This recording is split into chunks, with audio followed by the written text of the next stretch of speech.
Every night at exactly 3:03 a.m., something walks down our street whistling softly. The sound drifts through the stillness, a cheerful yet unsettling tune. Da-da-da-da-da-dum, da-da-da-da-da-dum. If you're in the living room or kitchen, you can hear it passing by. It begins faintly at the Carsons' end of the street, grows louder as it nears, and then fades as it heads toward the cul-de-sac. The only rule? Don't look at the whistler. My sister Nola and I were warned about this rule from the moment we moved in. Our parents didn't elaborate much, but Dad's grave demeanor and the way he locked the canvas blinds every night told us enough. Thick shutters covered every window in the house, secured by small locks whose keys Dad kept on him at all times. The whistling was not to be acknowledged and certainly not seen. The rule didn't feel like a burden, though. Our neighborhood was a special place full of good fortune. People found arrowheads in their yards, won raffles they didn't enter, and gardens bloomed unnaturally vibrant. It was as though living here came with a million little blessings, as Mom liked to say. We moved here for one of those blessings. Nola was born with fragile lungs, and the doctors didn't expect her to make it home. But from the moment we settled in, she began to recover. By the time she was 2, the machines were gone and her health was unexplainably strong. But blessings come with a price. And in our neighborhood, the price was a strict adherence to the rule. We knew not to break it even after the welcoming committee. Friendly neighbors armed with casseroles and manila folders told us why. The whistler, they said, brought tragedy to those who looked for it. The folder contained grim stories, families destroyed by accidents, lives unraveled by freak misfortunes. Not everyone dies, one neighbor told my dad, but the light goes out of them. For 7 years, we lived by the rule. The whistler came and went every night, and we kept the blinds locked tight. Life was good, simple, and happy, until Holden came to stay. Holden, our new neighbor's son, was 12 and stayed with us one night while his parents were away. He was full of restless energy, brimming with questions about the whistling. Nola and I avoided the topic, but Holden wouldn't let it go. He wanted to know who it was, why no one ever looked, if we'd ever tried. We shut him down, offered popcorn and Nintendo, but Holden's curiosity simmered under the surface. As 3 a.m. approached, I grew uneasy. Holden's grin widened as he revealed his plan. He'd taken the key to the blinds from my dad's nightstand. My heart sank. Holden wasn't bluffing. I rushed to my parents' room to check, but the whistling began as I cracked the door. My breath caught. It was louder in their room, closer than I'd ever heard. I fled back to the living room where Holden stood at the window, unlocking the blind. "Stop," I whispered, panic threading my voice, but it was too late. The blind snapped up. The whistling stopped.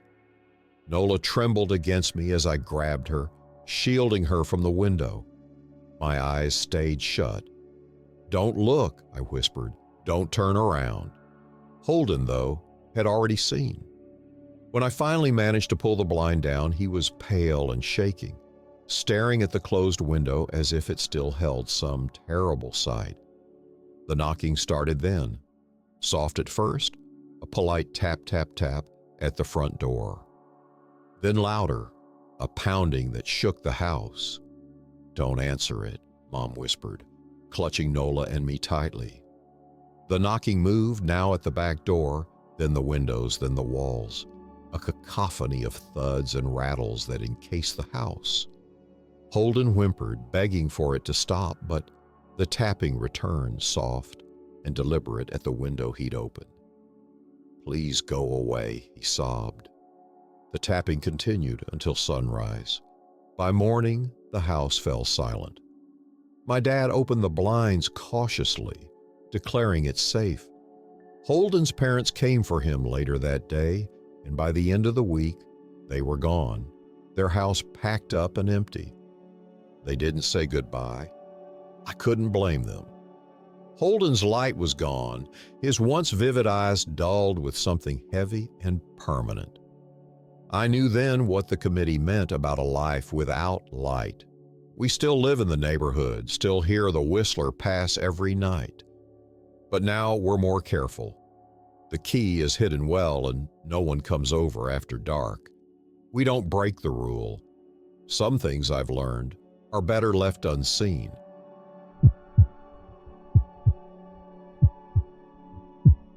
Samantha told me on our third date during what was supposed to be a perfect evening. We were sitting on her couch, a rom-com playing in the background, when I leaned in to kiss her. She stopped me, her hand suddenly pressing against my chest. I froze, confused by the interruption. "There's something you need to know," she said, her tone steady but serious. I braced myself, expecting to hear the cliched, "I'm not ready for a relationship."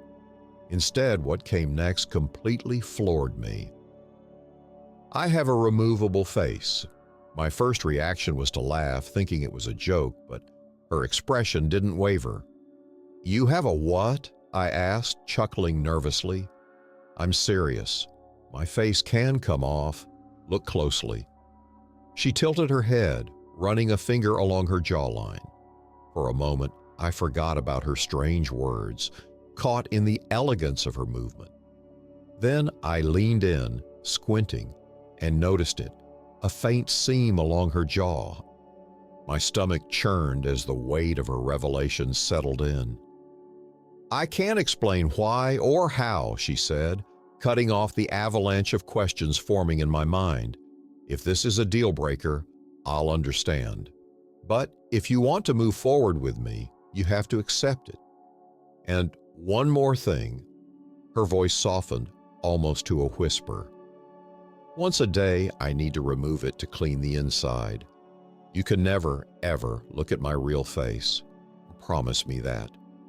Her eyes searched mine, waiting for an answer. My mind was spinning, grasping for something to hold on to. Was this a prank? Some kind of elaborate test? Or was she telling the truth? Against all logic, I found myself nodding. "I promise," I said, though I didn't fully understand what I was agreeing to. Samantha smiled then, and it was so genuine, so radiant that any lingering doubts I had evaporated. She excused herself, retreating to the bathroom to do whatever it was she needed to do. I sat there in stunned silence, my thoughts racing. What did she mean, a removable face? Could it be some kind of prosthetic?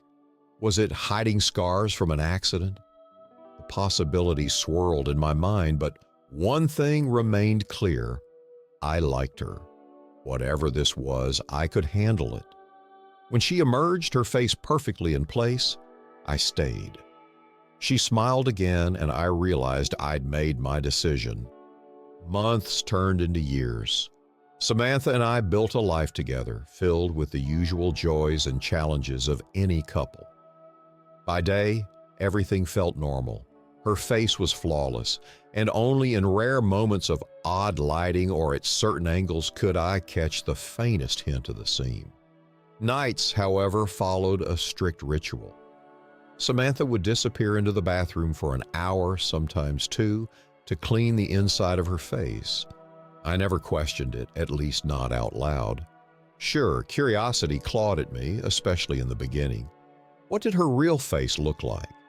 What was so terrible about it that it had to remain hidden? But I respected her boundaries, even as the questions lingered. Once, during my bachelor party, I told someone about Samantha's removable face. It was late, and my best friend Chris and I were standing on the cliffs of Big Sur, watching the sun rise. We were drunk and high, the kind of state where secrets seem lighter than air. "You're kidding," Chris said when I told him. "I'm dead serious," I replied. He bombarded me with questions, most of which I couldn't answer. "Don't you want to know what's underneath?" he pressed. "Of course I do, but she told me I can't look. That's love, man. Respecting boundaries." Chris laughed, shaking his head. You're a stronger man than me. I'd have to know. 4 years later, Chris came to stay with us for a weekend. By then, Samantha and I had settled into a comfortable rhythm. The secret of her face was just another part of our lives, unspoken but ever present. That Saturday evening, after a day of beers and barbecue, Samantha announced she was heading to the bathroom for her nightly routine. I got called away for a work emergency, leaving Chris alone in the house. 15 minutes into my call, I heard the screaming. I ran inside, my heart pounding, and found chaos. Chris was stumbling out of the bathroom, his eyes bleeding as he clawed at them with a paperclip. Samantha stood in the doorway, her face hastily reattached, its edges uneven. Her voice was raw with panic. "Call an ambulance!" she screamed. "He looked! Oh God, he looked!" I froze, the reality of what had happened hitting me like a tidal wave. Chris had broken her rule. He had seen her real face, and now he was paying the price. The aftermath was a nightmare. Chris survived, but was left blind and deeply traumatized. He oscillated between catatonic silence and bouts of violent mania, his mind fractured by whatever he'd seen. I told the paramedics he'd had a bad trip on psychedelics, a lie I felt compelled to tell to protect Samantha's secret. Samantha withdrew, consumed by guilt and fear. She still performed her nightly ritual, but the care she once took was gone. Her face became crooked, its edges less seamless, and a faint odor began to emanate from it. I tried to reassure her, to remind her that none of this was her fault. But the weight of what had happened lingered between us, unspoken and heavy. As for me, the curiosity I'd managed to suppress for so long began to grow, insidious and relentless. Chris's reaction should have been a warning, a reason to bury the question forever. But instead, it fueled the fire. What could be so horrifying, so incomprehensible that a single glance could shatter a man's mind? Despite everything, I find myself wanting to know more than ever. That scares me most of all.